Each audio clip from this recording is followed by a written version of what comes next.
જય દાન મહારાજ. આજના દર્શન દાન મહારાજની જગ્યામાં. જય દાન મહારાજ, જય કાળિયા ઠાકર, જય દાન.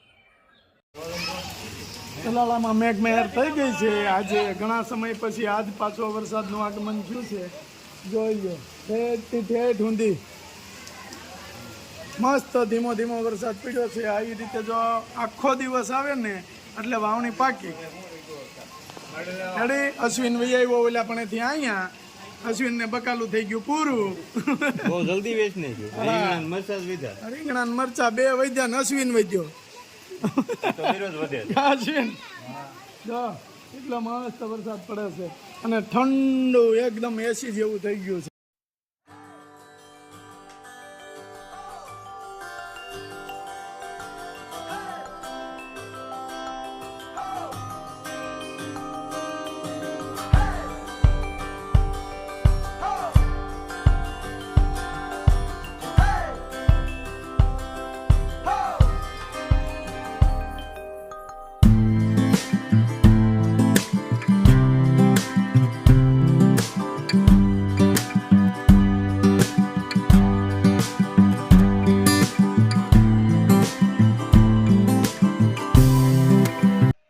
વાહ ગુલાબભાઈ વાહ, લાકડા મીડા ફોડવા. કઢી કરવી ને, કઢી કાઠિયાવાડી દેશી કઢી. એક ઘન શાક ઠાડા.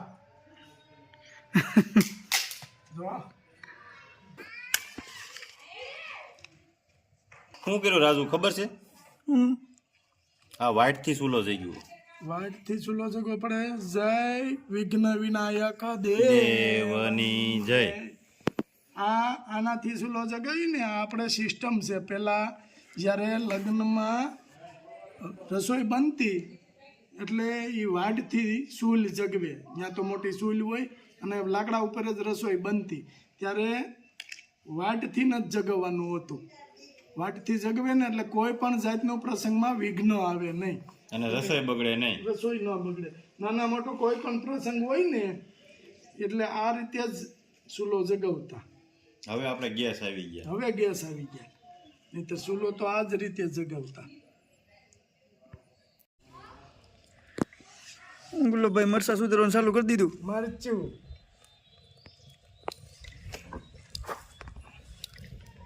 મરચું તીખા વધારે હતા એટલે મરચામાંથી નહું કાઢી નાખવી પડે. બરાબર. કઢી ખાતા ખાતા ઊભું થવું. કઢી ખાતા ખાતા ઊભું થઈ જવું પડે. કટકી કરવાની મરચાની એકદમ. સારો એવો પડી ગયો. ખેડૂતને બિચારાને નુકસાની કરે. ખેડૂતને નુકસાન થાય છે. કરોડો રૂપિયાનું બિયારણ ગયું. ગામમાં આવે છે, સીમમાં નથી આવતો. બિચારાને બિયારણ ખોટા જાય. બે વાર સોપાણા. 2 વાર સોપા પીડ્યા તોય. ટમેટું, ટમેટાનું કટિંગ.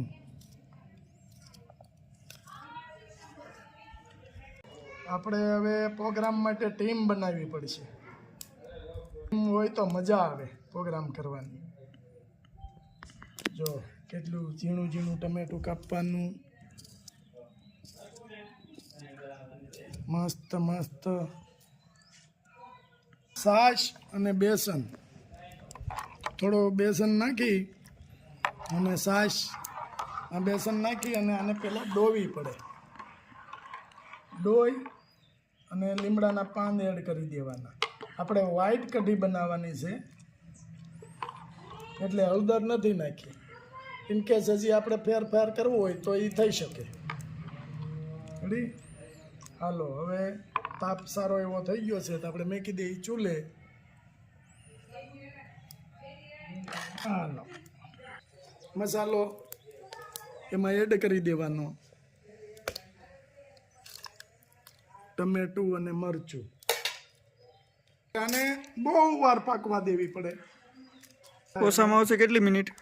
ઓછામાં ઓછી અડધી કલાક ઉકાળવી પડે ત્યારે કઢી મીઠી થાય.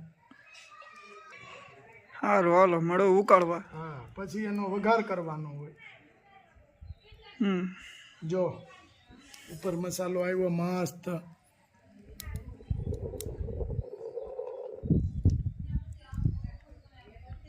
અને તાપ ચોમાસાના લીધે થોડુંક ઓલું થાય છે. ફૂંકણી છે કે પાઇપ છે? ફૂંકણી છે. પેલા લોખંડની ફૂંકણીઓ આવતી આવડી. હવે આ તો સમય પ્રમાણે થોડીક મોટી. મારવામાં કાયમ આવે એમ. ઓલું પેલા હું કરતા ખબર, બાની રસોઈ કરતા ને તો ચૂલામાં ફૂંક મારવું હોય ને તો ધુવાડો બધો આખ્યુંમાં આવતો. પણ પહેલાં તો એવું જ હતું, અહીંથી લાકડું કાપ્યું હોય તો એ મોટું બધું લાકડું હોય, આમ રોટલા થઈ રહી ને આમ લાકડું પૂરું થઈ રહી. તાપ ધીમો પડે એટલે લાકડાને ધકાવે ચૂલામાં, તાપ ધીમો પડે લાકડાને ધકાવે ચૂલામાં. અને હવે તો બધી સિસ્ટમ આવી ગઈ, નાના બટકા. પહેલાં તો મોટું લાકડું હોય આમ ચૂલામાં. અત્યારની ટેકનોલોજી. જો અને તાપે જલ્દી થઈ જાય. અત્યારે મસ્ત આગળ કઢી આમ ડપક મળશે, તુમક મારવા. સુપર મસ્ત કઢીનો ઉફાણો આવી ગયો છે.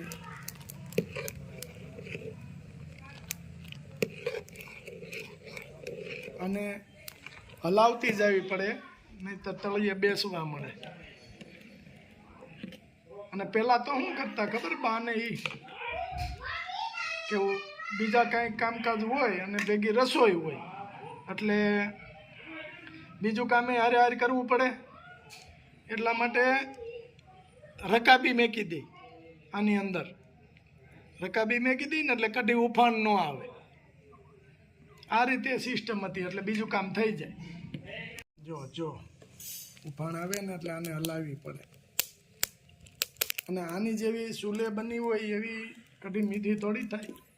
અને આપણે કાઠિયાવાડની સ્પેશિયલ કઢી હજી હાલની તારીખમાં અમુક ઘેરે કાયમિક માટે બનાવે છે. કઢી તો કાયમ હોય જ. આ મજા તો કાંઈક ઓર છે ને કારાજુ. દૂધ લઈને આવી ગયા છે. કેમ છે પ્રતાપભાઈ? જય દાન મહારાજ. બાકી મોજમાં ને? સરસ. લ્યો વાવણી કેમ છે? એવું છે.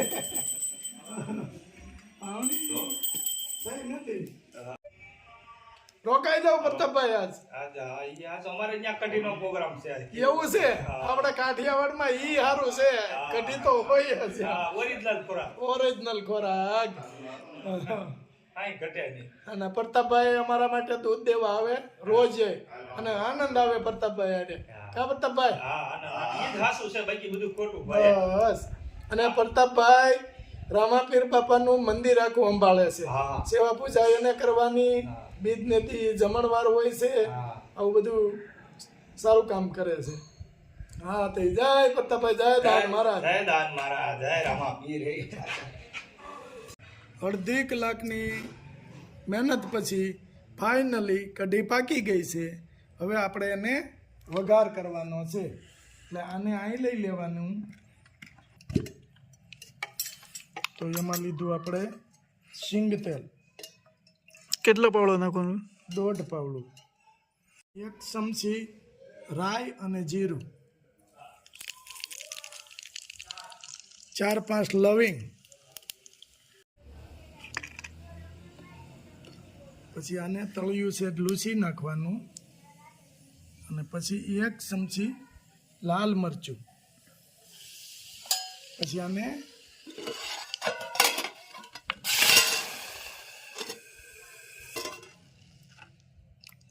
પછી આ ડોયો કાઢી લેવાનો છે આપણે. જોઈ થઈ ગયું મસ્ત એક નંબર દેશી કઢી. કઢી થઈ ગઈ તૈયાર. કઢી થઈ ગઈ તૈયાર. આ કઢી એક ફેરું ખાઈ જાય એટલે તારે ગમે ત્યાં હોય એક ફેરું કઢી ખાવા અહીંયા આવવું જ પડે. હાલો વાળું કરી લ્યો.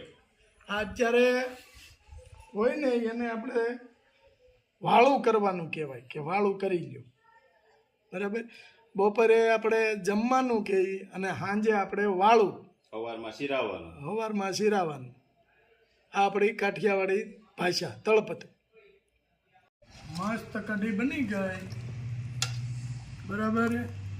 અને ભાત, આખા રીંગણાનું શાક અને આ મરચાં મસ્ત બધું બનાવ્યું છે. કારણ કે આજે ગરમી વધારે હતી એટલે ખાવાની બહુ ઈચ્છા નહોતી, એટલે બા કે આજ આપણે કઢી અને ભાત બનાવીએ એટલે હળવો ખોરાક ટૂંકમાં સાંજે. કા બા?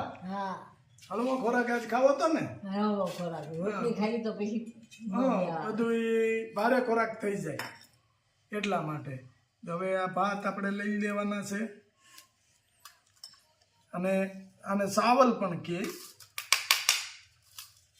લ્યો બા, લઈ લ્યો સાવલ. આ ચમચી. એટલે અમારે આપણે કાઠિયાવાડની અંદર આ રીતે કઢીને ભાતને ખાવાના હોય. આમાં કઢી નાખવાની.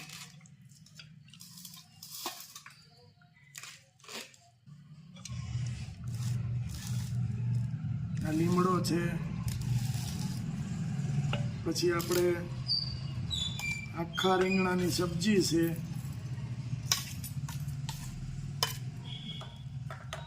આ રીતે આપણે જેમ દાળ ચાવલ ખાઈને એ રીતે. અને ઘણી જગ્યાએ અમે જતા પહેલાં બીજા રાજ્યમાં, ત્યાં કઢીનું મહત્વ શું છે, સાવલારે એ લોકો ન ખાય, એમણે કઢી ખાય. એટલે અહીંયા બાજરાના રોટલા હોય, કઢી હોય, પણ બાજરાનો રોટલો ને એ બધું અત્યારે ભારે થોડુંક, એટલે હળવો ખોરાક કરવાનો હતો એટલે આપણે આખા રીંગણાનું શાક. જો બા, 2 જણા 3 રીંગણા, 2 રીંગણા મારા ને 1 રીંગણું બાનું. કા બા? હા અને આ મરચા છે આપણે. બાને દૂધ તો જોઈ. અને બાને દૂધ જોઈ. અને હું તો બાને કહું દૂધ ખાઓ બરાબર. હાલો બા, જય સ્વામિનારાયણ કરો જય સ્વામિનારાયણ. અને પછી મને કયો કેવી કઢી બની છે. મસ્ત બની ને? જી, હાલો જય સ્વામિનારાયણ. રાજુ બે જાવ, હાલો. હાલો હાલો. હા.